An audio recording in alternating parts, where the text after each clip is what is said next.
Train 702 emerged from the fog. Its paint was severely faded and the glass was cracked, yet the engine idled as if it had never been shut off.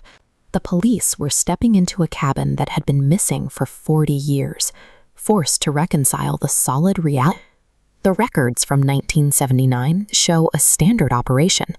Train 702 departed with over 200 passengers on a routine 6-hour mountain transit. Halfway along the route, the train hit a vacuum anomaly. All radio transmissions from the conductor ceased instantly. Search and rescue operations scoured the forests and rivers along the tracks. They found no wreckage, no bodies, and not a single piece of debris. The geography of the route makes a disappearance difficult to explain.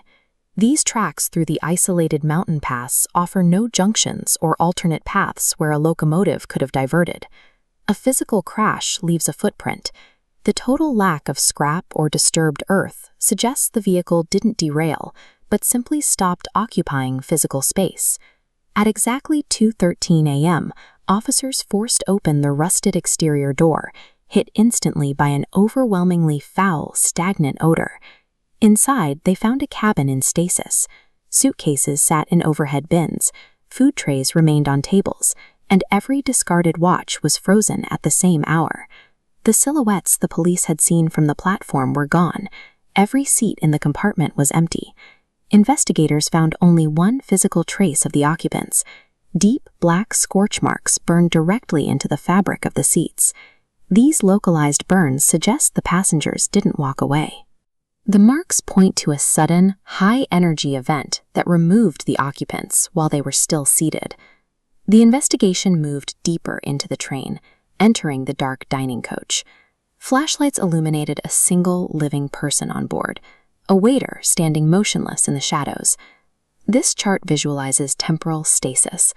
While 40 years passed for the rest of the world, this man had not aged a single day since 1979. When questioned, he offered no explanation, only repeating 4 words: "We never stopped moving." If the waiter hasn't aged, he hasn't experienced the passage of 4 decades. His account implies that for those on board, the journey simply never reached a destination. Ignoring the waiter's pleas, officers advanced. Police radios suddenly flatlined as the overhead cabin lights began to flicker aggressively. In the final car, they discovered dozens of vintage photographs scattered across the floor. Each photograph had been altered. The face of every passenger in the pictures had been violently scratched out. A conductor's logbook sat at the end of the car. The final entry scrawled on the page read, "The tunnel is not empty." The defaced photos and the warning in the logbook point to intentional external interference. These acts suggest the train carried an uninvited presence that took the time to erase the identities of the people on board. By sunrise, officials moved to quarantine the station. But before the perimeter was secure, the train vanished again.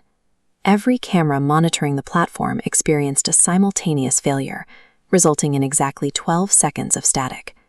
When the video feed returned, the platform was empty. Train 702 and the unaged waiter were gone.